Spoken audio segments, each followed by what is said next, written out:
Hey guys, and welcome back to my channel. So today I'm going to show you how I make Rocky Road.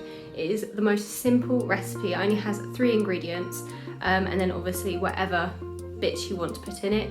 I'm going to use mini marshmallows and chunks of biscuit, but you can literally put whatever you fancy in there.